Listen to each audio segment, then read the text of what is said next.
The following is a presentation of the Force Center podcast feed. From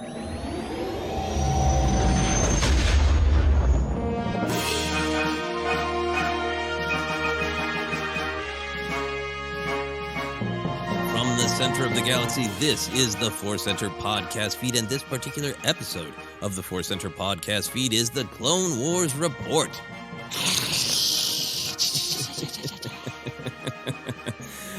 That was great. That was like a really terrifying beast beginning to do maybe some jazz sounds with their mouth. It was witch scatting. Witch scatting is one of my favorite forms of music that maybe exists, probably exists. I don't know. I'll search Spotify or Shazam. I'll Shazam just the earth for witch scatting.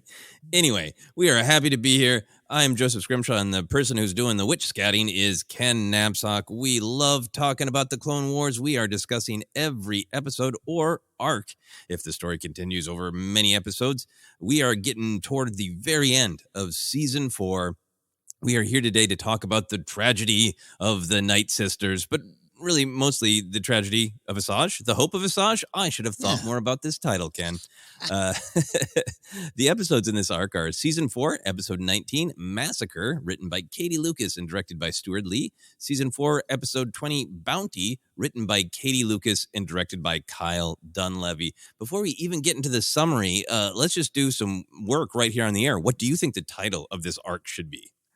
This should be the Rise, Fall, and Redemption of Ventress. It's not quite full redemption. Maybe the Fall and Rise. I think you're onto something because it really does end on a hopeful note. Yeah, it does. I love the note. Yeah, maybe that. The Fall and Rise of Asajj Ventress. Can't even say the name. Yes, Ventress. Ventress. Perfect. Ventress. Well, I'll give you a break from talking because I'm going to dive into the summary of this 2-episode arc. Here we go. Fractured Identity. After the betrayal of both Dooku and her own Dathomirian assassin, Savage Opress, the former separatist Asajj Ventress returns home to Dathomir. The leader of the Night Sisters, Mother Towson, welcomes her back with open arms, assuring Asajj that her true destiny is ahead of her. The Night Sisters hold a magic rebirth in a spooky pond for Asajj, then celebrate with a feast. But the joy is short-lived as Count Dooku has decided now is the time to get revenge on the Night Sisters for attempting to kill him. The Sith Lord sends droid leader General Grievous to Dathomir. Asajj is racked with guilt that her past has come to destroy her future, but she fights on, leading the Night Sisters against the droid legions. Mother Towson retreats to a hidden cave where she asks the Night Sister elder, Old Daka, to perform a chant. The spell causes dead, mummified Night Sisters to emerge from cocoon-like burial pods hanging from trees. Asajj faces Grievous and almost defeats him, but the cowardly general commands his droids to fire on Asajj. She is wounded and retreats into the forest. Towson then uses a lock of Dooku's hair and a small effigy to cause the Count great pain and perhaps even death. But on Dooku's command, Grievous follows a trail of green magic to the hidden cave, kills Old Daka, stops the army of the undead, and slaughters the entire Night Sister clan. Mother Towson escapes in green spirit form and encourages Asajj to flee as well. Asajj heads to the Outer Rim to drink her problems away at Chalmun's Cantina and falls in with a gang of bounty hunters led by young Boba Fett. In search of money and purpose, Asajj joins his mission. Boba Fett, Asajj, Bosk, Latz Razi, Highslinger, and a young, sprightly Dengar head to the world of Quarzite, where they are given the task to guard a mysterious box from marauders on an underground sub-tram. The tram is then attacked by cage warriors riding Melodons. One by one, the bounty hunters are thrown from the tram until only Asajj and Boba Fett are left standing. They unlock the box and discover the secret cargo is a young woman named Pluma. Boba is bested by the leader of the cage warriors, Pluma's brother, Crismo. But Asajj subdues Crismo with multiple gut punches and a force choke. Pluma then shames Asajj, saying she's only turning her over because Asajj does not understand what it's like to be ripped from your home. Asajj, of course, understands that is exactly what happened to her. Boba insists they complete the mission, and Asajj insists the Force choke the air out of the young bounty hunter. So the tram arrives at its destination, where Asajj discovers the Belugan leader, Awada Blank, has kidnapped Pluma to be his bride. Asajj collects her payment, and Oda Blank discovers she's actually delivered Boba Fett in a box. Asajj has freed Pluma and Crismo, taking credits from them as well. She returns to the surface and gives the other hunters their cut, even leaving money for Boba. The bounty hunter suggests she stay with them, but Ventress says no. She has found her own path and her own future for now. So there you go. 2 episodes with a lot of action. Ken, what is your overall reaction to this arc? First of all, applaud that summary, because these 2 episodes go everywhere. There's only like 2 or 3 locations, but it goes everywhere. And all-star of roster of characters. I love that summary and love these episodes. Really enjoy these episodes. The bounty episode in particular is this great sci-fi thrill ride, along with the deep themes and all the stuff going on. And Corsight might actually be like a Denis Villeneuve Star Wars. Like maybe he'll finally love Star Wars if he watches this episode. It just that really pulled me in more than it did in the past. Yeah. So did you like these episodes in the past? Do they linger in your imagination? I really liked him. The problem was, I think I thought they were in the earlier arc, the big Towson and Ventress arc with Katie Lucas writing it early on. The creation of Savage and the betrayal of Dooku and all that. Correct. Yeah, I thought this was just was the next episode. Clearly not. Clearly its own thing, and it works even better as its own thing. For us to check in with Ventress and kind of push her on down the line in terms of storytelling and a wide open future. Really effective. So I've always liked them, and now I really love them because I have a better sense of where they are in the story. Yeah, that helps a lot, right? Yeah, as I've been saying, as we go through season 4, I was speed watching these episodes to get to the return of Maul. These episodes kept feeling like, I bet Maul's going to pop up. And then, no, he still wasn't back. We'll get to that when we discuss the final 2 episodes of season 4. But I also remember being emotionally gut punched by these episodes. Like, I was on the side of the Night Sisters. I think that it just the way that it's presented, that they actually do have a community. They're not really trying to mess with anybody, and it's everybody else who's causing them problems. Right. And the way that episode is structured, I remember thinking like, yeah, you got a bunch of droids and hubris, but these ladies are creative and have magic, and you're done for. Group like, oh no, just being shocked. Do they actually get totally wiped out? And then, hey, great, more with Boba Fett. He's getting closer to, being the bounty hunter that we know. Is that Dengar? More boss content. Is that Shaman's Cantina? Yeah. I was intrigued by all of it, but just sort of distracted by how much it was, right? Yeah, no, especially I was laughing that they go to Chalmers, and it's like that was back then was almost like a crazy novelty, right? Like just like, well, they went there. Now it happens a lot. I don't mean that in a negative way. From Mando into other episodes, I love it. I love seeing Chalmers. It's fun, but I totally forgot that. Yeah, that she slides in there. Yeah. How many people do you need for a softball team? You need 9 on the field, maybe a couple bench players. We're almost there. Okay, I'm thinking if we could make a softball team out of Chalmers Cantina bartenders yet. And you're getting there. We're getting close. I think Wu Hair would probably be on the bench. Sorry, Wu Hair. It's just your surly attitude.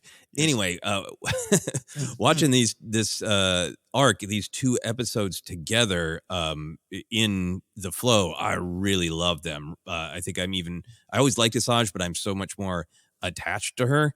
And attached to this arc of her being lost without purpose and identity and trying to find herself, and knowing where the story goes, and other storytelling makes this arc even more powerful.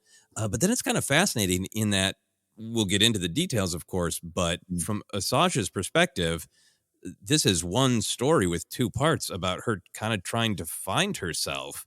But in terms of the actual content and the style, in some ways they could not be more different, right?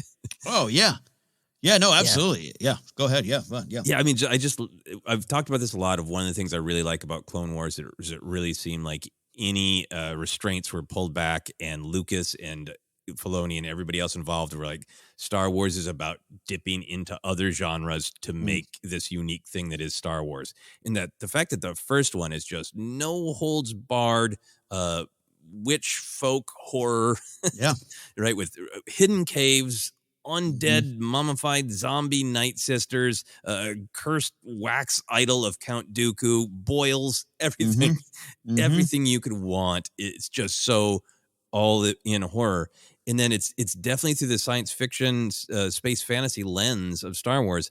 But that second one is such a Western, right? Of the new person who wanders into town and goes to the dusty cantina and ends up involved in a train heist with gunslingers having to make a moral choice in this frontier world. Like the whole second episode has this very Western vibe to me.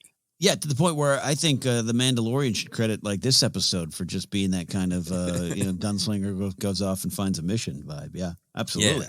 Yeah. And there's also a little bit of a trope that happens in anime. It happened in Firefly of there's valuable property in a box and it turns out to be a girl. So, it's so funny. It's been such a long time since I've sat down with these episodes.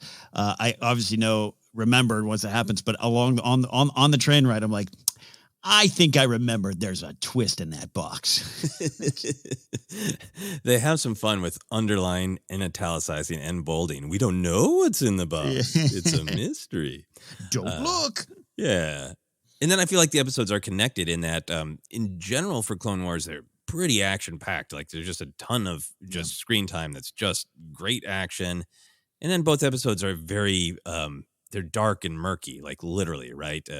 Obviously, that's the nature of Dathomir, but you were describing the great dark purple, subterranean crystal caves that's just got this great attitude or not attitude, aesthetic that matches what Asajj is going through of kind of this journey into the darkness of the soul to find out who she wants to be.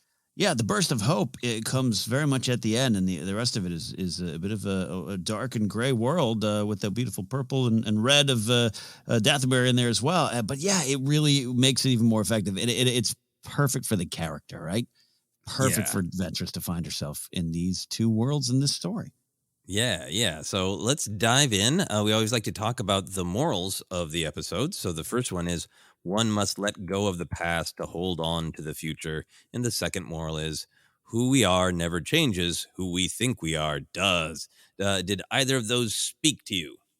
They both work really well together, really well. They're pretty clear, but also leave some room for spiritual wandering and to find the answer that maybe best suits your needs. The first one must let go of the past, hold on to the future. I think works just like, I love it. It's crisp, it's clear, and it's a lot of what's going on. I was a little obsessed with the second one the more I thought about it, though. Who we are never changes. Who we think we are does. I saw it a little bit of like the reverse Solo in a way. Like he's always thinking he's one thing, but he kind of deep down knows, and it's just kind of how you view yourself. It's this big kind of thing, and Han. Using the Han example, I don't think Han's heart ever truly changes. It's just who he thinks he is with or without that heart is what's in flux. So I saw some vibes there with that, but it all flows into this trauma, processing the past, none of it easy. We're going to talk about that, but so therefore both worked in well together. Really loved the first one. Yeah, I really like them for how crisp they are in terms of reflecting what's going on in the episode and what's going on with Asajj working through her past and trying to figure out what is next. One must let go of the past to hold on to the future. I think that is a life lesson that a lot of people deal with. I think a lot of people are dealing with it now, as there is just a lot of change and tumult in the world right now. So I think that's something that a lot of people are dealing with and looking at, of letting go of the past so you can figure out kind of what is next. The who we are never changes. Who we think we are does. I love that, because some of these morals are pretty crystal clear, and some of them are like, I look at them like, yeah, and then I'm like, wait, no. And like, I can see this one a couple different ways, and it's a kind of thing that, if you had the right group of people, I would just love to sit down at a bar with a pitcher of beer and about 5 people and go, okay, is this true or not? And you'd have a really interesting discussion that might end up being very joyful, or somebody might get real mad. In either way, it'd probably be fun. But the who we are never changes. Who we think we are does. Like, the positive version of that to me is really powerful. Of you can that maybe there are some intrinsic truths about yourself that you are too caught up in your your fears about yourself to see, right? Like, I think this maybe relates to what Rey is going through in Rise of Skywalker, right? Good. She's defined by her actions, and almost all of her actions come from a place of kindness and empathy, but then she gets wrapped up in the fear of what she might be, you know?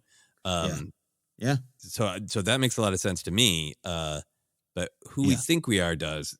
Obviously, it changes who we think you are, but who we are never changes. There's also a little bit of like, is that in conflict with the idea of evolving and changing? And including letting go of the past. That would be part of it there. Now, and this is what I love. This is what I said. It's like they're both so crisp and clear, and yet you could sit down with that pitcher of beer or in the desert and ruminate on what they might mean for you at certain times in your life. Yeah. So great morals when there's room for ruminating, as far as I'm concerned. Yeah.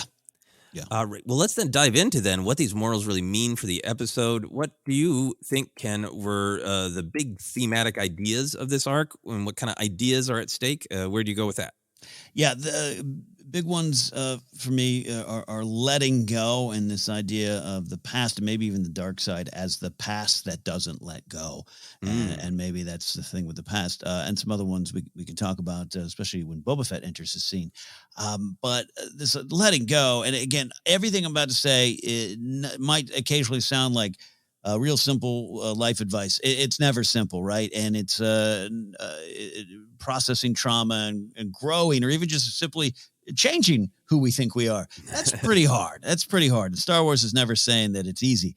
In fact, nothing here in these episodes is easy for Ventress. But I was moved by she's experienced this very traumatic life, but this is the beginning of her leap forward, and she doesn't quite even understand that or know that.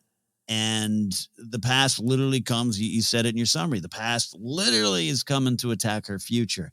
But even the future she thinks she has at that moment with her sisters and reborn as a Night Sister, that isn't the future either. And even talk about some of the stuff with Rey, like her journey takes a few steps, and she's looking back a little bit and it's time to move forward. And even then, you don't know, you get up those steps, you climb those steps and hold out that lightsaber. That's not the end that you're going to get. And so I think there's a lot of that with Ventress. And there's some stuff I have about Mother Towson and all that stuff we can discuss here in a second. And I also want to say I like the Night Sisters and I like Mother Towson. So nothing I'm saying about them is to be construed as negative or anything. I just think it's interesting that like Ventress thinks that's the next spot. She's breaking free from maybe one, kind of a prison of a life in service to Dooku, and is falling right into another one. And that's not necessarily the correct step. And that's just the step forward is how I kind of saw it. But I also, I like Towson. Oh yeah. No, I'm very interested to discuss that. I agree with your big picture theme that obviously the past is super present. I feel like there's a little bit of this sense that the past is there and it is going to affect what happened. There's a little bit of like you can't be totally defined by it. You can't necessarily find their way forward by going backward, which is maybe what you feel like Asajj is doing by just returning to the Night Sisters of like, there's a little bit of a you can't go home again. Yeah. But yeah, I love how in big, clear ways and in little ways, this feeling of like the past is real and you kind of got to deal with it. You got to move forward from it, but you also can't pretend that it didn't happen. Right. The way that obviously Asajj dealing with her guilt about the Separatists coming there because of her. Right. We going forward to the second episode. I think it's really telling that Asajj's choice in how to handle the heist really does seem to be triggered by her own past. By the girl throwing out at Asajj of like, you could never understand what it is to be taken. And basically like the girl saying like, here, Asajj, stare out the window and contemplate your original trauma that set off all of your other traumas of being taken away from the Night Sisters. And then then that person turned out to be okay and was killed. And then you met a Jedi and then that person was killed. And then you met Count Dooku and then he threw you out. Like, even then just like little small things, right? Of, there's a great line about Mother Towson saying like, Dooku should be more careful making deals with witches when she pulls out the lock of the hair, right? Like there's that sense of like, even Dooku's, can't outrun his past, The fact that Boba's just following in his father's footsteps. Just this is preordained. This is who I'm supposed to be. There's just a lot of rhythm of people just sort of being unable to, or not even trying to outrun the past. Yeah, absolutely. There's a little bit of that too. This idea of what we want to be isn't exactly what we are yet, and there's still growth. And Boba Fett fighting for the respect, fighting for this leadership position that he has technically, but he's kind of going about it the wrong way. He's often outmatched. He's not the boss he will be or wants to be, and eventually, maybe he in Book of Boba Fett episode 1 goes, "You remember that time on Coruscant the train? I wasn't the leader I was yet," and it's a lot about that in there as well for me. Some of that Boba Fett stuff. Absolutely, the moments of him really saying "I'm in charge," like they relate directly to what we're going to be seeing in Book of Boba Fett, according to the trailers of him trying to go like, "No, I'm in charge of crap now." Yeah. I feel like one of the biggest things for me is just this big picture idea of identity, right? Of just this question of who does Asajj want to be? It's almost like she's just trying on nouns. Because she, through no fault of her own, she's been pulled through things, and she's had the illusion that she's making choices. That's the way the dark side always is. It presents itself of like, look, everything around you has been trauma and pain and people betraying and lying, says Dooku to Asajj, which like that's the way the galaxy works, and you should be a part of the dark side because the dark side says that's the way everybody is. So you just be the most powerful. And now she's of course been thrown out of that world. Doesn't know what she wants to be, goes home to be a night sister, and the fact that it's a rebirth, and they literally use the word baptism, right? Of like that she is becoming a true night sister. Mother Talzin even has that line about, and then you will fulfill your destiny and become a true night sister, which is really kind of saying you weren't before. Right. I actually, again, having not seen these episodes in a while, I was like, well, wait a second. Yeah. She already had on the uniform. She's already playing on the team. Yeah. Mother Talzin also has this great line of, you have your breath, your skill, and your sisters. You have everything needed to survive, which I really like because Mother Talzin is this weird, ambiguous figure because she obviously works via the dark side. She is willing to reach out and kill, but we really only see her do it when she is crossed. And so for me, there is something that is very supportive in this first step of Asajj's journey of like, this is the place I got taken from. This is who I was supposed to be. I went out and I had all this trauma. I had all these choices that I didn't really fully make myself. And now I got nothing. So I'm going to go home. And there's no judgment from Mother Talzin or any of the other Night Sisters. It's just, hey, welcome home, sister. Let's go through the rituals. You'll be one of us. Let's have a feast. You got community. So I feel like there's this tragedy where Asajj is going through just a repetition of the past of like, okay, maybe this is who I was always supposed to be. Get rid of the dark side noun, or not dark side noun, I guess. Get rid of the Sith noun, the apprentice noun, get rid of the separatist noun, and I'm back to my original noun. I am a night sister. And then immediately loses that identity as soon as she gets it in her mind. But you feel like there's something else going on? Well, it's somewhat in line with what you're saying here. Now, also, I love the identity thing. I was going to put this in. I probably will mention in some of the comedy whimsy. But the second episode kind of begins with her almost going like, I guess for this mission, I'll play as a bounty hunter. Like maybe next time I'll be a sniper from the Imperials. Like she's just playing Battlefront, trying on new things to see how she can play. You know? She's changing her appearance. Yeah, I'll be a battle droid sniper this time. Yeah, exactly. As far as I love what you're saying too about the Night Sisters and Mother Talzin. No questions asked. You're home. And that's the beauty of even the first time when she comes back. I always love her kind of falling into the arms of Talzin. It is a come home kind of scenario. But this time around, and I'm trying to maybe go into a little bit of what Katie Lucas put into that first episode of what of her own life, what is she trying to tell with this story, a character Ventress, it means so much to her. I don't have those answers in front of me, so I'm just guessing. But to bring it to Mother Talzin, you kind of talked about it. They're offering all these things to her that are nice and warm and everything. But you said kind of stuck in the repeating patterns, right? Like paraphrasing you a little bit here. Mother Talzin to me is selling freedom to Ventress, but asking for even more allegiance or continued allegiance. There's even, words and phrases during that ceremony, some stuff about Ventress says it, loyalty, my heart, my life, or whatever it is. I forgot to write down that actual whole line there. I think it's loyalty to Night Sisters, magics, and the old ways. Right. Yeah. Yes. That's one of them. And then I'm actually bummed myself. It was a great line. But she Ventress chants something back in one of those scenarios. But all that to say, like, so I'm not pointing fingers at Towson and saying you witch. She's not all wrong here, because she is offering some of that. And it looks all good, and it feels all good to Ventress, but Towson's talking about destiny. She uses that word. And to me, it's a destiny lacking choices at this point. Ventress is now, you're here, community, sisters, we're all around you, but your entire existence is for us. And so it's, like I said, it's not quite bad. It's not quite good. It's a repeating pattern. I'm glad you said that. That's kind of more the shorter version of what I felt. Ventress thinks she's moving forward.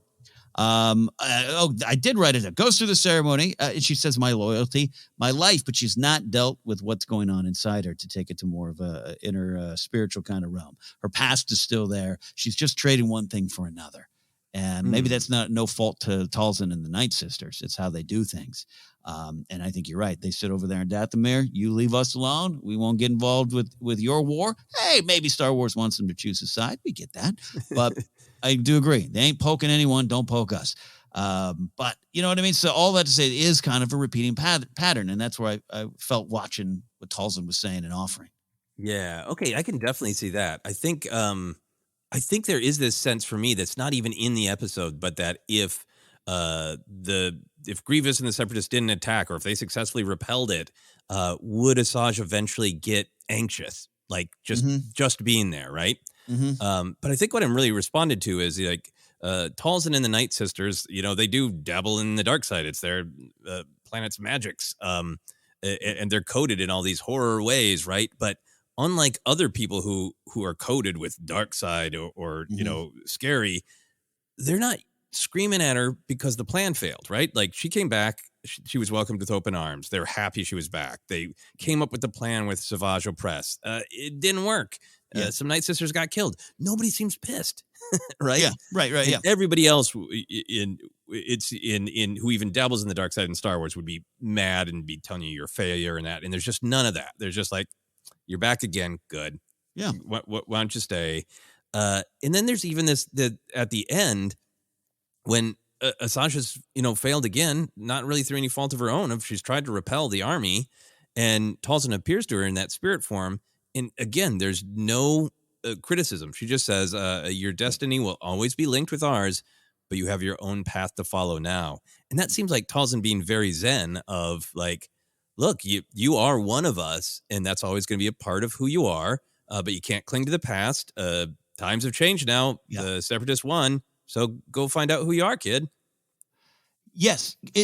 Could it be safe to say that we got almost two versions of the past that you have to kind of reconcile and process and deal with? Dark side, this past that doesn't let go, as I said, it's focused on revenge and hate.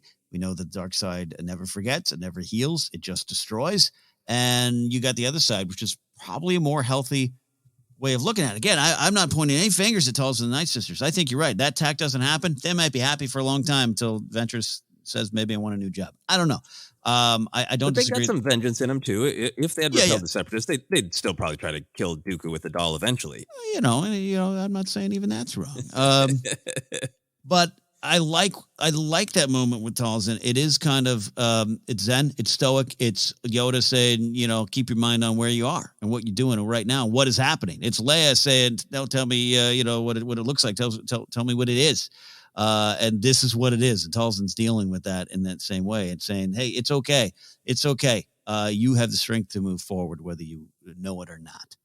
Yep. Yeah. And the time for vengeance will be later. Yeah. Towson is keeping some things from her too, so I think maybe that I don't know if maybe that is part of what you're like. Ooh, let me measure who Towson really is, because Asajj tells her like, oh, it didn't work out with Savage Opress, and Towson isn't like, yeah, I know, he came back here and I gave him an assignment to find his brother. Like, right. Yeah.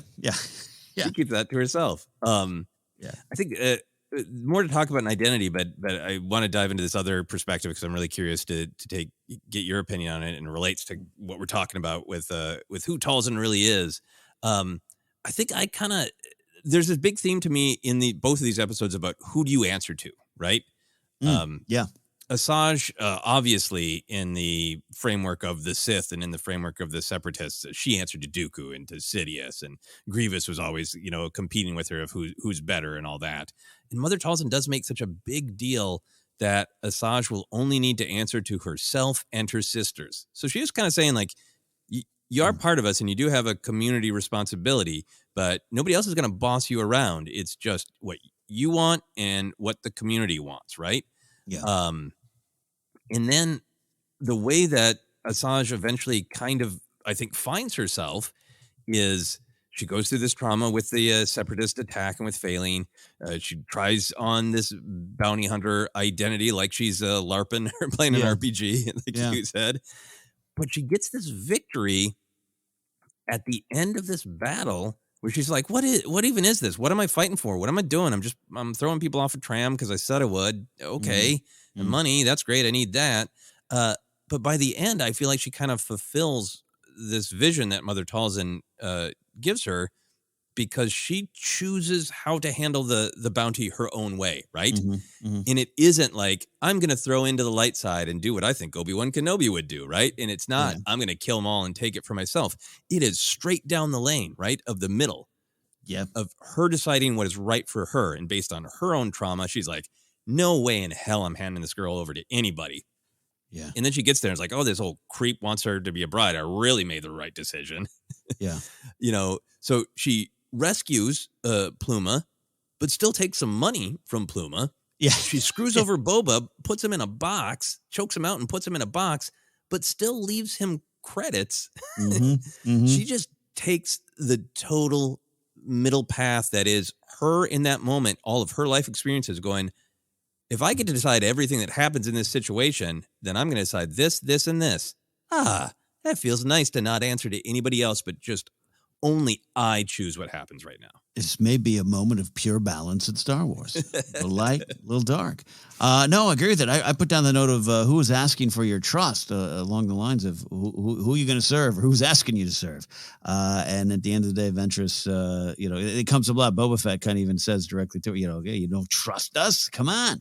Who are you going to trust? And I do take Talzin's last little speech, that spirit speech there, if you want to call it that. I do think Ventress takes that to heart and moves that forward. Yeah. And that's the better version of Talzin's advice for me. Yeah, that makes sense. And I love that it ends with her not just going like, yeah, I guess this bounty hunter thing works, and them trying to go like, all right, I guess you're pretty good. we all got thrown off the train. Do you want to join us? And she's like, no. And I like, do you think you're better than us is so great. And her response, once I was just like you, but I'm not that person anymore. Now I have a future. I really felt that is like, this is maybe like one of the first times where she's like, I just made whatever choice I did on the bounty hunting excursion because Dooku's not going to have an opinion. Mother Talzin's not going to have an opinion. There's nobody over me to have an opinion about it. And this is the first time she's experienced that, where she feels like she has a future because she can actually chart it herself. Yeah, love it, man. I really love it. And it lines, I guess I will pull some of Katie Lucas's life story. Adopted into this great family. His father follows in his footsteps, is a great Star Wars writer, and she needs to strike out on her own, make her own choices. I could see the connections there. Again, I don't have any magazine interviews or anything in front of me. I'll wait for Jennifer Landa to dig up some more wonderful insight into Katie Lucas's writing. But it is truly this big burst of hope at the end of these two kind of intense dark episodes. Yeah, and I love that it is this weird hope because it's kind of like that classic, like walking off into the sunset, except for it's a dark sky. Literally, in shadows. I have a future, and it's at night. I don't know what that is. She still got those two red blades. I don't know the future. We know a little bit. We know where it ends up, but we do know the good and bad of Asajj's future.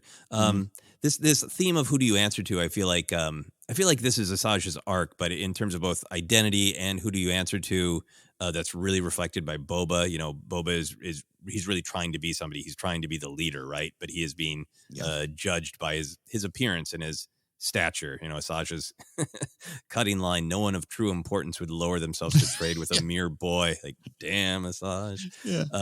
But that who do you answer to thing, right? He's acting like he's the leader, right? He's in a little bit of a similar position with Asajj, where hey, this crew seems to answer to him no problem, you know. Right.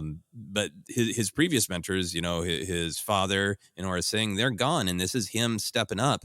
But he's not there yet, right? Like, he's even got that line when they're being asked to guard the box. He says to the person giving him the instructions, "You make the rules, I follow them." Like, that's that's not a real strong leader calling the shots, and he yells, "I've been in charge of this whole operation," then gets just force choked. He wants to be in charge, but he is still answering to everyone around him. Yeah, and fascinating. You mentioned something that I popped in my head, because Ventress is absolutely just not taking anything from him. But Bosk, big old tough, strong lizard man Bosk is kind of like, hey, that's our boss. I'll protect him. And so Boba's not doing all things wrong. He's almost there. Like I said, he's not quite the boss he wants to be, or will be maybe one day. Yes, but he will get there eventually, right? Any other specific ideas before we talk about the big picture of Star Wars? No, that's already some big stuff. So let's get to the bigger picture. Yeah, so we always like to talk about how the specific ideas in an arc tie to the larger story or morality or perspective of Star Wars. So what do you have there? What are your thoughts, Ken? I just kind of started from this point of we got change, choices, and the roles we play in it all. And going back to what you're talking about, Ventress just trying on these different hats to get what's right. And at the end of the day, it's her hat, right? And how there's this power of change, the power of choices, and how the Star Wars is just continuously telling us that and continuously putting that out there. That's why every time that word destiny pops up, my ears pop up. Like, well, what's your thoughts on destiny? What do you actually think about destiny, and how much choice is involved in it? And I think this one, where this ends up, it is again, we know there's more storytelling with Ventress to come, both in this series, in Dark Disciple. I still think there's room for a Ventress story of some sort. A one-off, something like that. There's a lot of time we're not spending with her. But she's got a good chunk of just bounty hunting in here, right? Yeah, absolutely. And where this ends is it's a Star Wars. Maybe if it's not a full redemption story, it's a redirection story. It's a true Star Wars redirection story because of the change choices and the roles that we want to play within that journey. I think there's a great compare-contrast to be made between Asajj and Maul, because they have a similar path where they are thrown out of the Sith circle. Maul is, of course, a full apprentice, and Asajj is only kind of dabbling in Dooku, doing like, no, don't worry, eventually I'll kill my boss, and you'll be the apprentice. But in a similar fashion, they're sort of raised to put all that focus and hate the Jedi, and we'll have power, and then they're out of it. And Asajj goes through lots of changes, finds lots of other parts of herself, finds other things to care about, has an epiphany about what was done to her. And Maul's just never manages to change up to his second death, his second and final death at the hands of Kenobi. Yeah, literally. I mean, right down to the footsteps he takes. So true. Yeah, and again, none of this is easy. None of this is Star Wars telling you it's easy, but I love that you drew it to Maul. It is truly a tale of two choices. Yeah, and I agree with you. I think this, all of the themes in this arc remind me of a lot of Star Wars stuff everywhere, but a lot of what the sequel trilogy is wrestling with, in my opinion, saying ultimately of like, yeah, of course you can't just get caught in the past. You can't just repeat the cycles. You need to learn from the past, but you shouldn't ignore the past because there's lessons there and there's great things to be a part of in the past, to take forward as a part of you, as long as you aren't entirely defined by the past and are still aware that you are this person in the present, this unique being, making your own choices that are informed by the past, but not entirely defined by the past. Like, it feels like very similar messages. It's all about those steps forward and how you take them. Yeah, absolutely. I always like to note when the big theme for me in Star Wars of the organic and the flowing versus the rigid and mechanical pop up. And it's not as explicit in this episode, but it is just really fun that the first episode is, the marching, stomping machinery of droids against like witches who are so organic they have mummified themselves hanging from trees. Yes. Yeah. And then the second episode has that very classic Star Wars, like here's technology. Here's literally a train that is on not an actual physical track, but a kind of track going only one direction. And it is attacked by, people riding natural beasts at one with the environment, that kind of thing. Yeah. Scary beasts. Yeah. Yeah. And final thing for me is that you made the great reference to Mandalorian. There's some great solo things going on here. It was like, hey, wait, am I watching a scene where marauders with secretly good intentions attack a train? Yep. Yes, you are. Yes, you are. It was very, very solo. And Fizzanest, where are you? Other thoughts for yourself?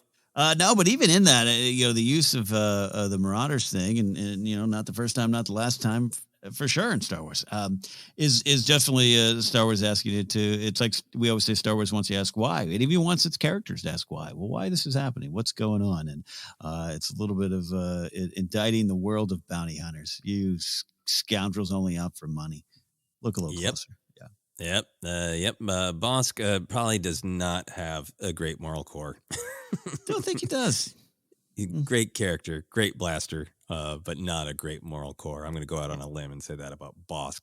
All right, we are going to take a quick break, and then we will be back to discuss some of our favorite moments, action, comedy, connections to other lore, all that kind of stuff in just a moment.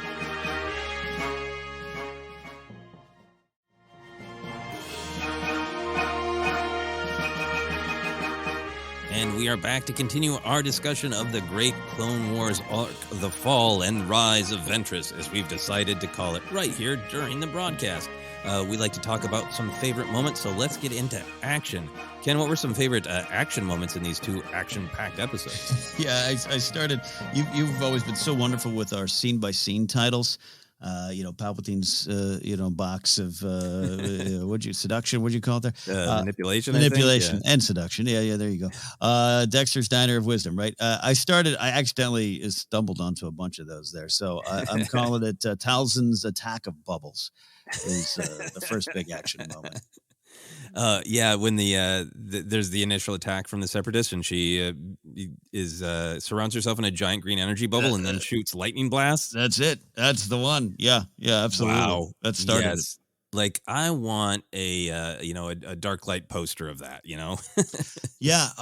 Gosh. Yeah. This would make a great heavy metal cover album from like '78. Because I got to tell you, totally familiar with the general plot of this first episode in particular, but when the attack starts coming in and the clones are there, and obviously it's reminiscent of Battle of Naboo stuff from Phantom Menace. I was getting geeked up, man. Like when Towson's like kind of like telling them all to get ready, and I'm like, we got a straight up big Star Wars brawl coming, and seeing that just her floating in that safety bubble, shooting out witch powers is really cool. It's really great. And just like, absolutely. This era of Clone Wars, like, we don't care. We are enjoying ourselves and having fun. Mm-hmm. I like the moment right before that, kind of the very beginning of the battle. We had just met the Night Sister Karis, who was like being really friendly to Asajj and really welcoming her at the feast. So we get the double whammy of this character we just met, who is kind to Asajj being killed. Yeah. And then the fact that she is crushed by some Night Sister statue that fell from a Separatist bomb. It's so compact. It's so like, hey, Asajj, did you just make a friend? Did you just get reattached to your culture? Okay, well, they're both gone. Yeah. So we're going to destroy your buildings and your family. It's brutal and very efficient. Yeah, it is. Absolutely. Yeah. So moving on from horror and from green bubbles, where do you go next? Well, we'll get to some horror again. Yeah. The battle starts. Ventress leading the charge. It's a real good image. The blades out, kind of pointed down, charging in, and that leads to eventually a beautiful double stab of 2 battle droids. It was just epic. Great move. Double tap the X, hold down the R1, and you got that power.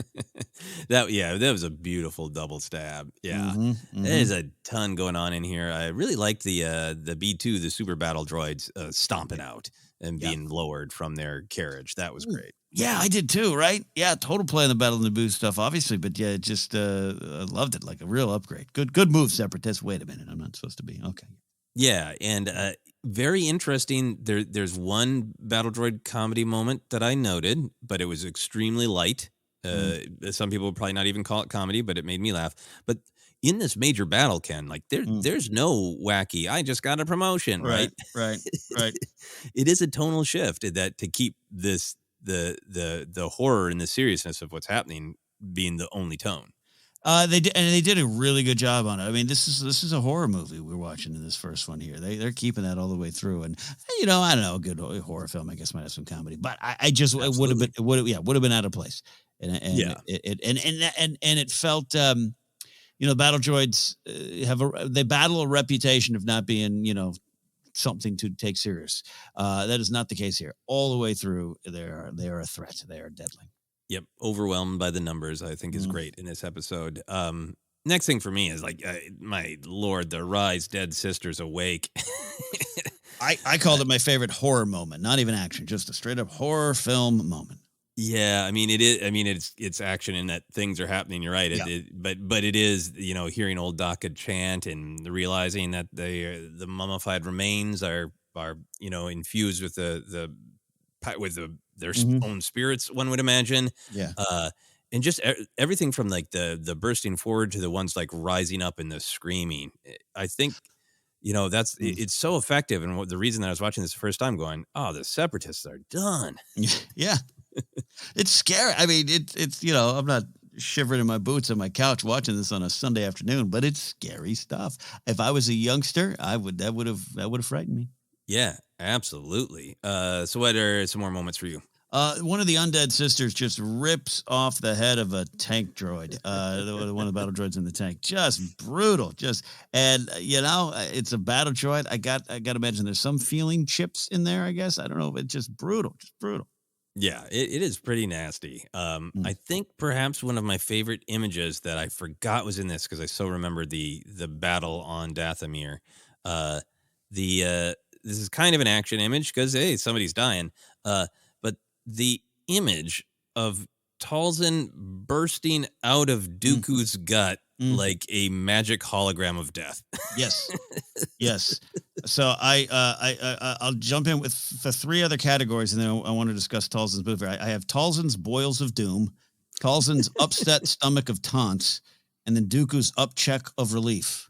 All right. going on there. That's right. Dooku vomits magic. He does. Upchuck relief here. Yeah. I have a little magic in my gut. Yeah, but Towson's Upset Stomach of Taunts, man. That was the imagery on everything about it was great. That was great stuff. Yeah, it was just so powerful that and you got that spirit of like, okay, well, this is a part of her magic that is like that's really her, like inside him, pulling on things. Like her spirit is inside him, ripping things up, and just bursts out and like, by the way, I'm in here doing this to you. Yeah, no. I took it as both completely magical and a little literal, a little bit literal, a little literal. Yeah, absolutely. This is a moment in the battle that I really liked. It's a weird moment, but it's just such perfect kind of evolution of Asajj's ability. She's always been very acrobatic, but when she decides like, I know I'm going forward, I'm going to confront Grievous, and she does that long hopscotch over the droids' heads or on the droids' heads. Yes, right. Totally. I really, really like that. I love that. Good call. Good. Yeah. Any more from that first episode for you? Running through. No, just the fight with Grievous is great. 2 characters, 6 blades. That's a great fight. Great look all the way through. When he's got all 4 and she's blocking him with 2 and reds and greens and blues. It was a rainbow of fight. I like it. Yeah, I really like that. It calls back to the competition that they've had in a couple episodes explicitly. I like that it is so in character for Grievous that, Asajj makes him that classic deal of it. How about just the two of us fighting? Whoever wins will win, and the other's army will stand down. Yeah. And Grievous is like, sure. In the moment Asajj gets the upper hand, he's just like, open fire. Yes. What a cheat. What a coward. He's a weasel and a coward always. Yeah. So painful that it doesn't work out for Asajj, but anyway. Yeah. So moving on for me to that second episode. Wow, there's so much on that long sub-tram battle that I really love. So I just wanted to pick out a few to kind of hold myself in check. I really like Dengar planting bombs on people. Like that's also a weasel move, I think. It is, but I called it Dengar's explosive win. I thought you said explosive wind for a moment. It's like, did I miss did I miss some Dengar flatulence? No. The way Dengar ends up in life, maybe that's the case later on. But here he's crisp and clean and winning. Yep, he's looking pretty fine and sharp. Yeah, no, I think there's something about it, like just the way it was shot of like when the Marauders, the Cage Warriors first jump on, and Dengar's really doing his best to just like kind of classically fight, block, punch, blow, kick, right? And like he's getting a little overwhelmed. So just like, what if I stick a bomb on your gut? Yeah, love that. And overall, you mentioned the kicking and the punching and everything. We see by Clone Wars season 7, they've got they're using different technology to actually do like motion capture, and it looks beautiful.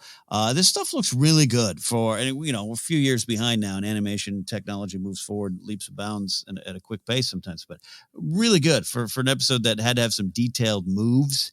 It came across really well. Yeah, absolutely. One of the other sequences I really liked is I forgot there's a great sequence of Boba working his way through the train. He's got the helmet on, he's got the double blasters. He is, he's really sharp about his angles of like knowing when somebody's behind him, above him. He's blasting away, but he's also like jumping and kicking. I think I always remember this one as this episode where Boba Fett's trying to be in charge, but basically gets his ass handed to him, which he does at the end. But I forgot that there's this great moment, which I want is to see the beginnings of the utter badass he's going to be. Yeah. No, he's skilled, right? He's good. He's really good. And I think that was important to see. It's just everything else has got to come together for him. But there's a reason he is who he is. Yeah, absolutely. And I really felt that there, and I liked it. I also just liked I want to shout out a specific moment, but I really liked the escalation with Asajj, where at first you're just like, all right, I'll try just punching. And then she goes, I'll give a little force push. Like, all right, enough this BS. The lightsaber's coming out. Yeah. And by the time she's taken down the brother Crismo, it's just Asajj unleashed in the sheer volume of times that she gut and kidney punches Crismo. Yeah, I found strangely delightful because it's really Asajj being like, hey, wait, I am the most powerful here, and I'm going to show you all. Yeah, because sometimes I was watching her, I was like, you've got the force at nope, keep punching, it's working. Maybe they're force punches, who knows. Could be.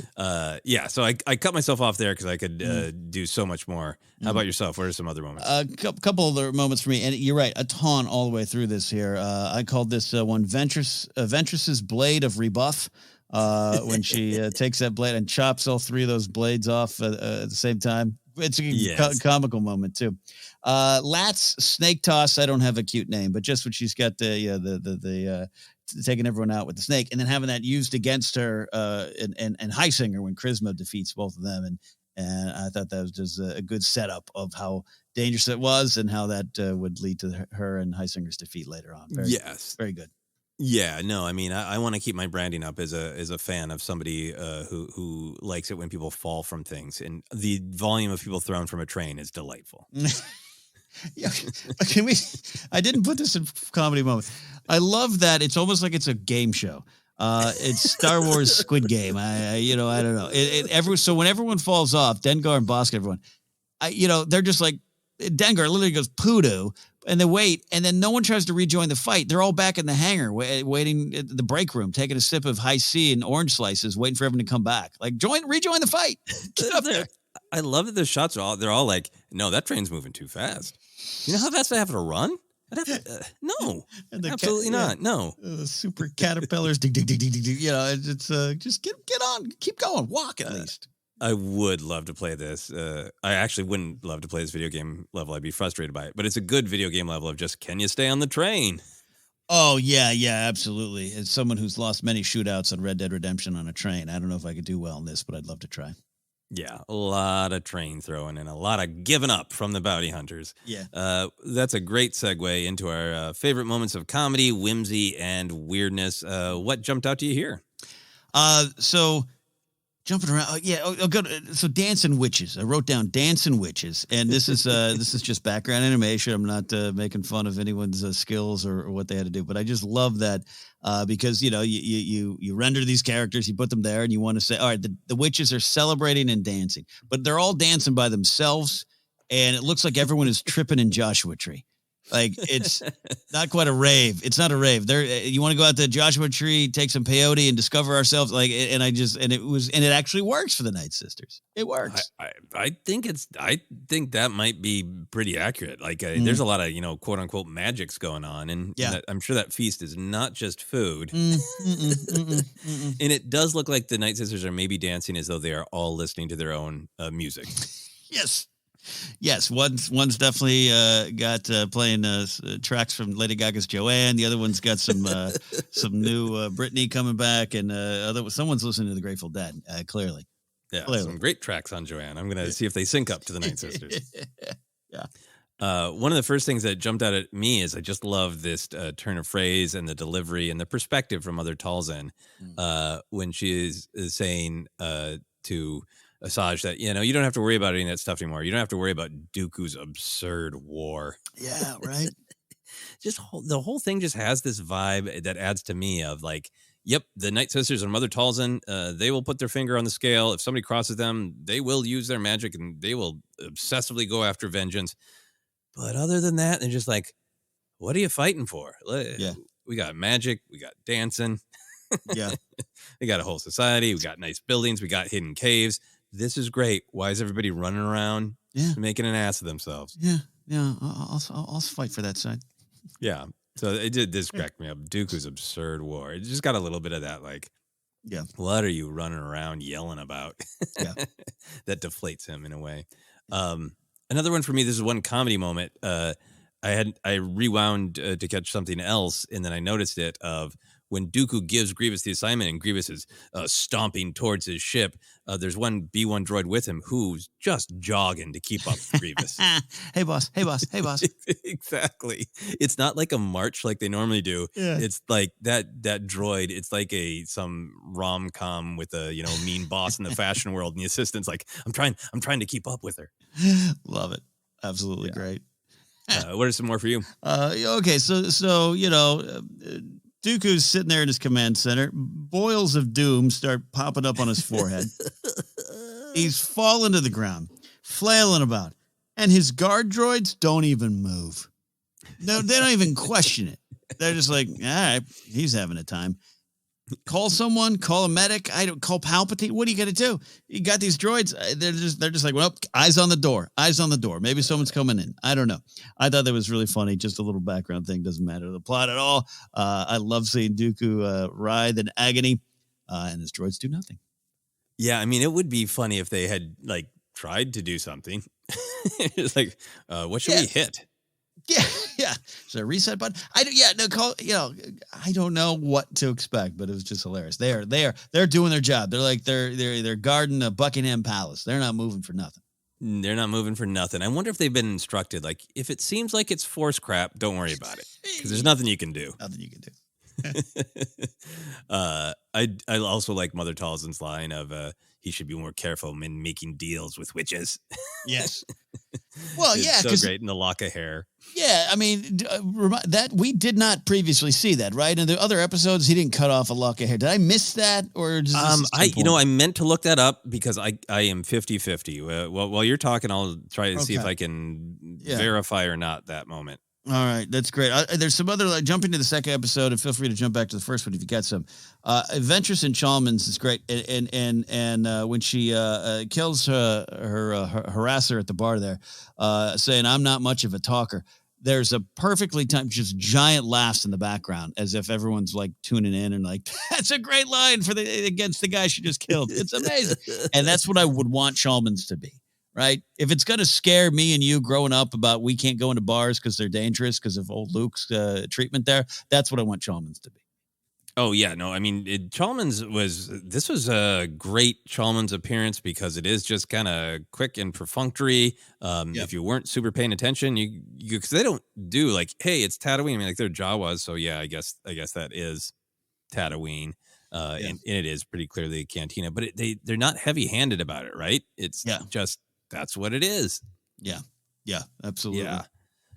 So I right away I love that moment where Ventress walks in and just says "prow" straight up.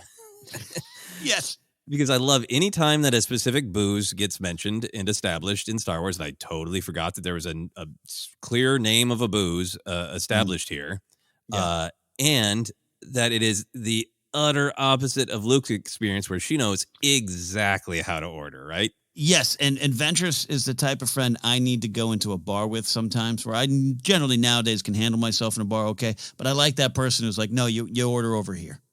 You know, and I have such anxiety about it. You've been around me. Sometimes I over-explain to other people, like, here, let me tell you how this is going to be in here, even though maybe you're a regular at the bar. I get so caught up on that. I was really impressed. Ventress was like, I know what to do, what to drink, and how to get it. Yep. Exactly. No questions asked. And I was torn about whether to put this in, but I think the bar patron's name is Oakhead. Just how awful and clumsy his, what's a pretty bald babe like you doing in a desert like this? Like, you needed to say bald? Yep. Look, we do not condone his actions. You youngsters, be better in your behavior. He got what he deserved. I also love the line is kind of wonderfully, awkwardly funny and inappropriate, but also it's like suddenly the voice. I don't know who voiced it. It's like in a 1940s film. You know? Yeah. What is a beautiful bald babe like you with a bar like this? Yeah. It was almost mid-Atlantic at Star Wars, and I loved it. Yeah, absolutely. It was very well done, including the murder. yeah. And then my favorite, the follow-up of compliments to the lizard in the back is low-key one of my favorite Star Wars lines I've heard in a long time. Yeah, no, that is very, very good. Yeah. So moving on then for me from that great bar scene, because I could go on forever. Do you have any more in the bar? The final one is we talked about it in a more serious way, but I do like Bosk asking Ventress if she's a bounty hunter, like she's about to play a game. It really comes across like, oh, bounty hunter, huh? Like what is there only 3 classes in Star Wars? Jedi, Sith, bounty hunter? Yeah, and really, it's like, yeah, no, I haven't never considered that one. Yeah. It really is like, I usually play as a mage. Okay, all right.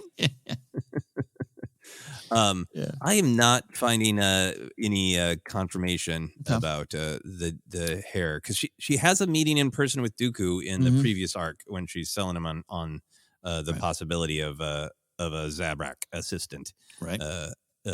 But I can't remember if I'm not finding any confirmation one way or another. I have to believe there's something sneaky that happened, because I just can't imagine Towson going, great, Count, give me a lock of your hair, and him going, that seems normal.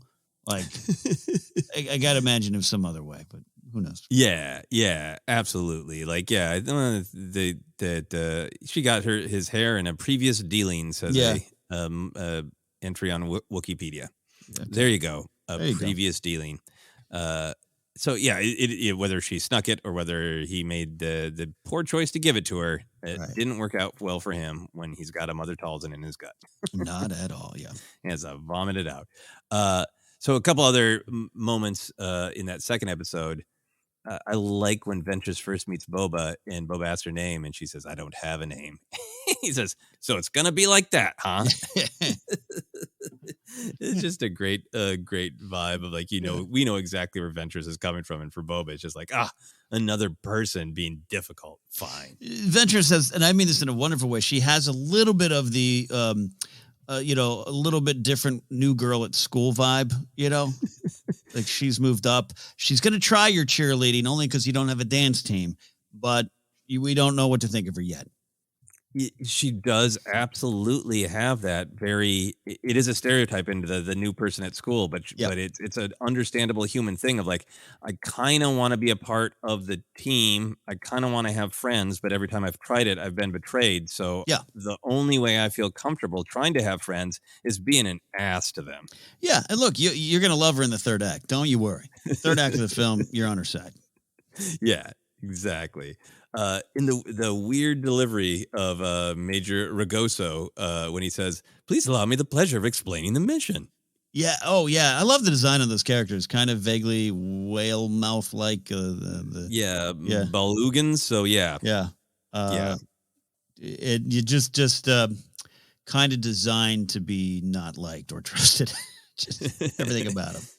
Exactly. A couple more for me. I like Dengar's really awful. "Hello, darling. Looks like we're securing the back platform together." It's like almost those words almost sound like they could add up to something like exciting and sexy. And no.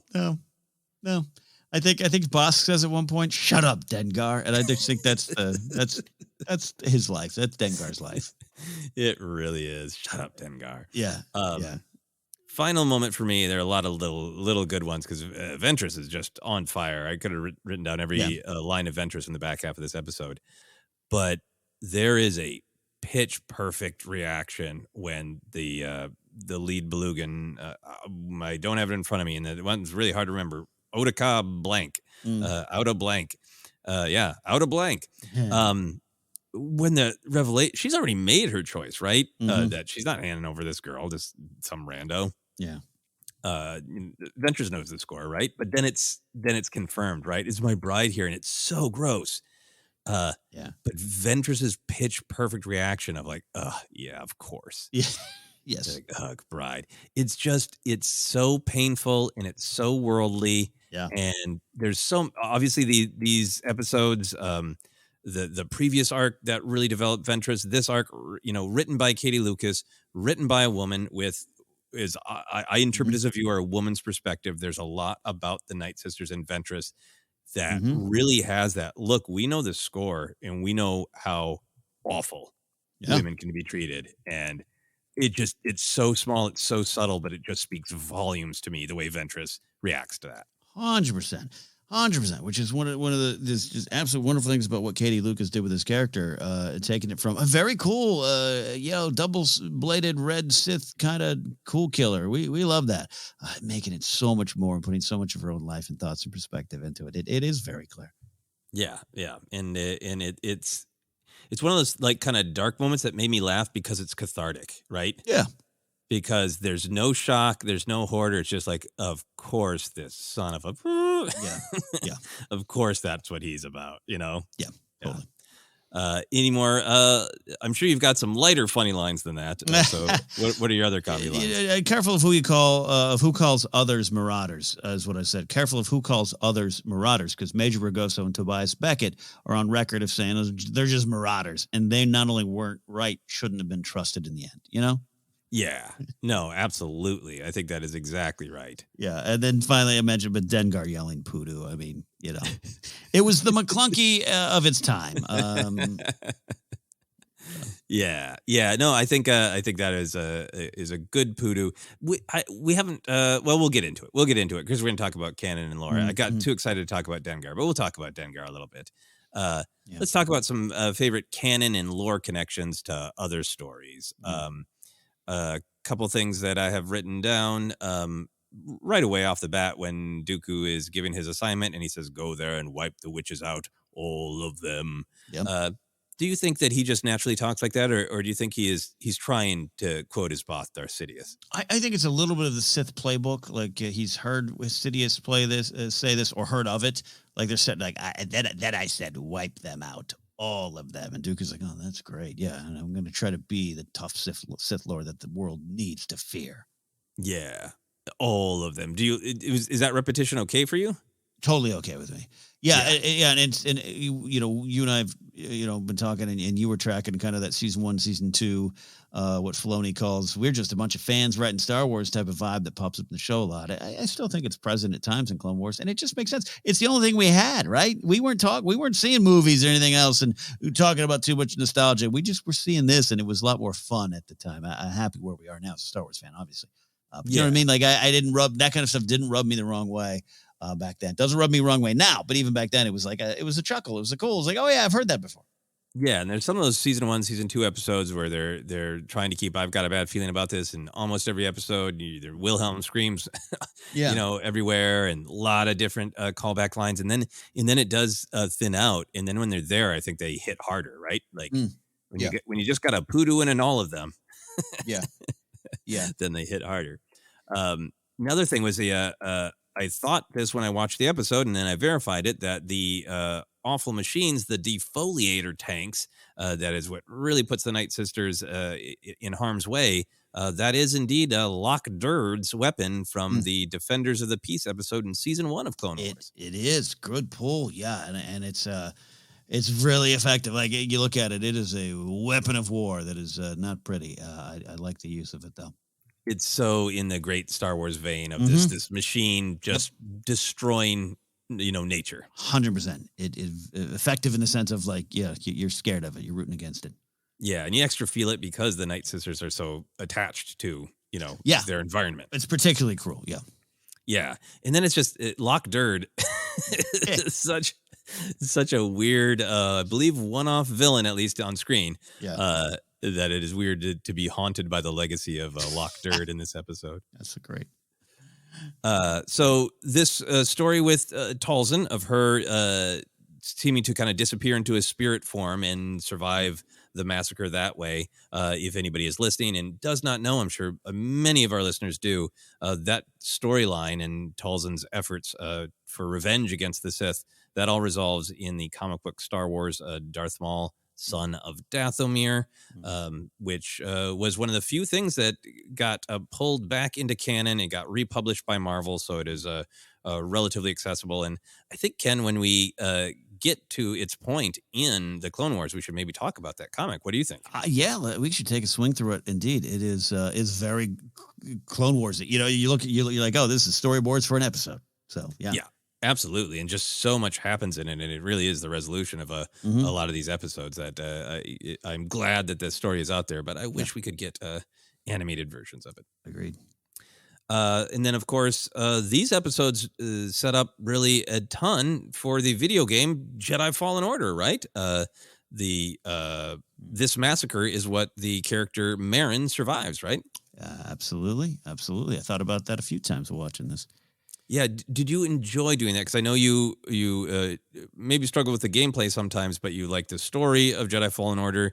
Like many of us, you really like the character of Merrin.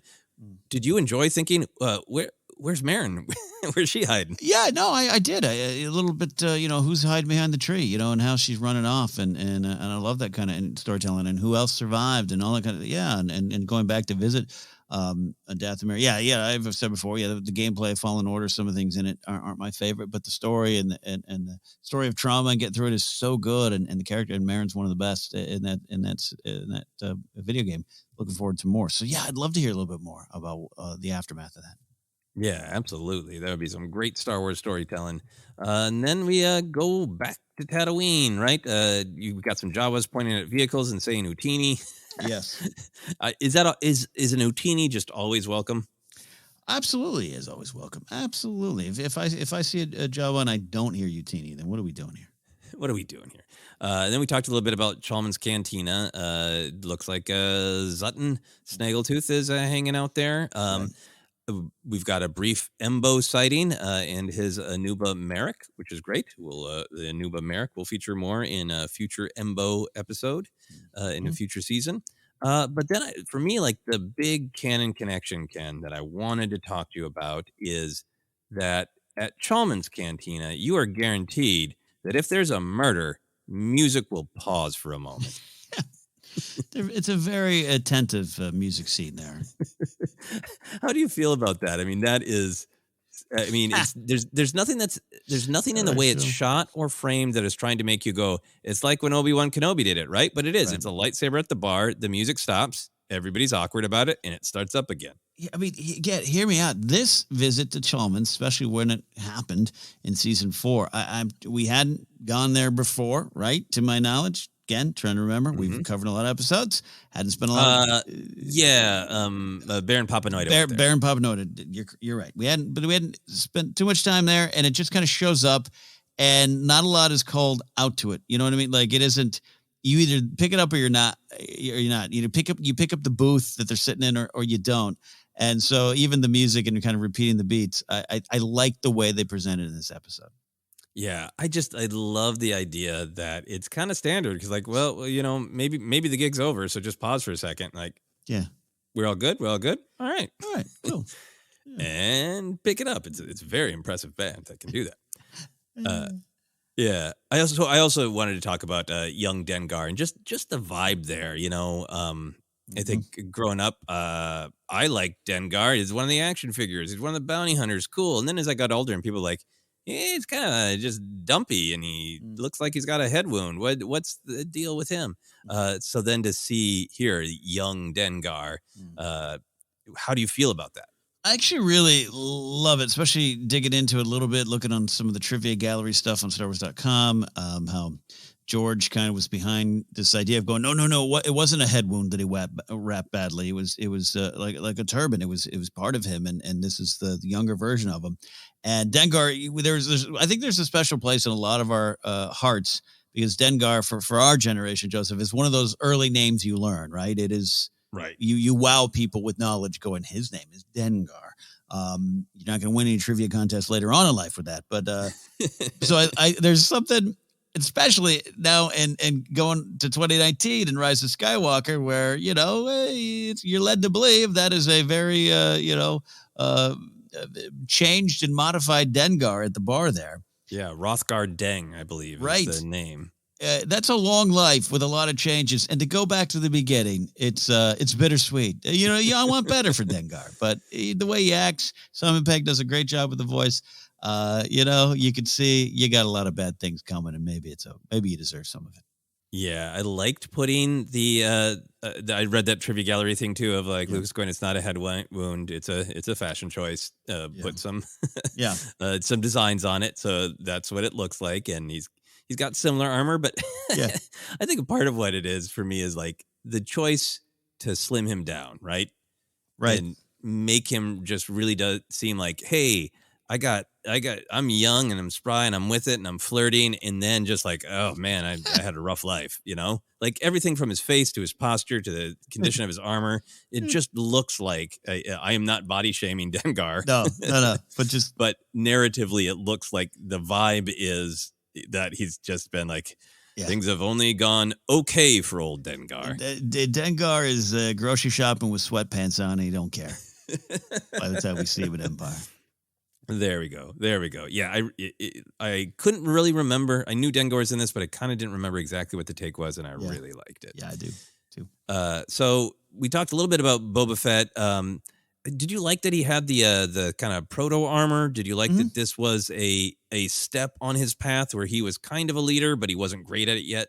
Yeah, it actually makes it a real solid choice to have him there, like an actual good use of the character, good use of the story. It is not a nostalgia dump right there. If he had just been, not quite fitting into his father's gear, would have cheapened the moment for me. Wouldn't have been a complete failure or anything, but just I'm glad we got this Boba at this point. It's an interesting look, and to see that he was still on his journey again, not quite where he wants to be yet. Yeah, I really, really love just in general watching the whole shape of the Clone Wars. That is, it's expanding. They're going like, okay, here's the characters that we're finding interesting. We want to spend time with them, and we want to let people see them as multifaceted characters. And we're tracking Boba Fett, we're tracking Asajj. This is a later season 4 episode where like there's no Ahsoka, no Anakin, no Obi-Wan, no Yoda. It's we care about these characters enough to give them their entire own episode, and really kind of mark a part of a chapter in their story. And it makes me excited for Book of Boba Fett, of course, but it still also makes me really want to see young Boba Fett's arc completed in Bad Batch Season 2. Yeah, that'd be great. I want to see him get that dent. Get that dent. Take the crown from Cad Bane. Yeah. I'm all for that. I know some fans are mixed, but I'm all in on that. Final thing for me for canon and lore is just, again, I think most of our listeners know this, but if anybody doesn't, that a lot of Asajj's journey that started here, we do see her again in the Clone Wars, but a lot of her journey that started here concludes in the novel Dark Disciple. There's a bunch of Clone Wars episodes that were initially written by Katie Lucas that were then novelized. And it's been several years since I read that novel, but man, did I like it. It's really unique and really special. Yeah, Christy Golden does a great job with it. And it's one of those that's kind of on my mental list of when I have a moment from reading other Star Wars books, I'd love to revisit that one. Remember it, love it, took it in, but so much new Star Wars content has come out that I want to go live through that one again. Exactly. Any other canon or lore connections that you noted? You covered such a wonderful wide array. A lot in these episodes. A lot going on. A lot of characters showing up. And just when you're laughing and pointing fingers at Dengar, some serious stuff is going on. So the story moves. Exactly.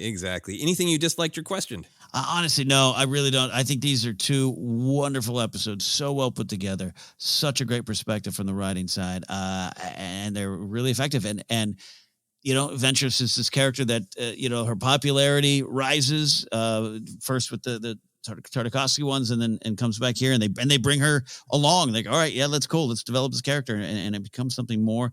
And, lots going on in the war at this time. Lots going on in Anakin and Obi-Wan's life. Obi-Wan's still probably recovering from his face being turned into Rocco Hardeen. And you take the time that this character deserves to talk about her and to tell this part of her story. And I think I love that as a Star Wars fan.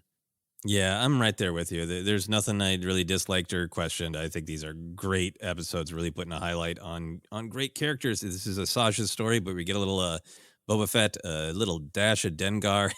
It's a great Star Wars dish. Is there anything that we haven't talked about that you wanted to touch on? No, absolutely not. Other than I'll hang out with the Night Sisters. I'll go party at the campfire.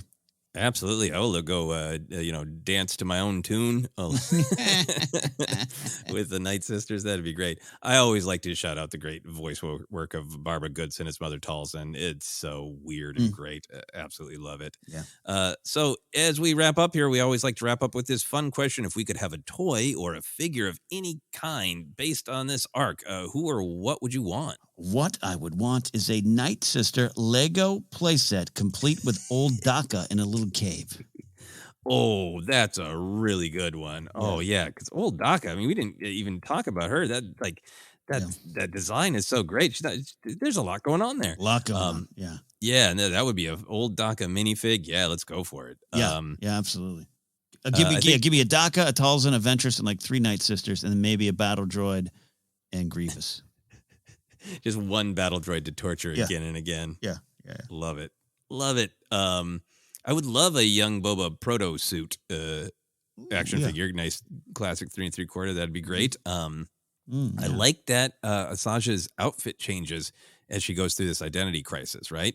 Yeah. So I would love a 3 3/4 2-pack called Asajj's Identity Crisis. And you could have the Night Sister outfit and then the really cool, I don't know, I guess I'm going to be a kind of bounty hunter person. That outfit with the purple and the black.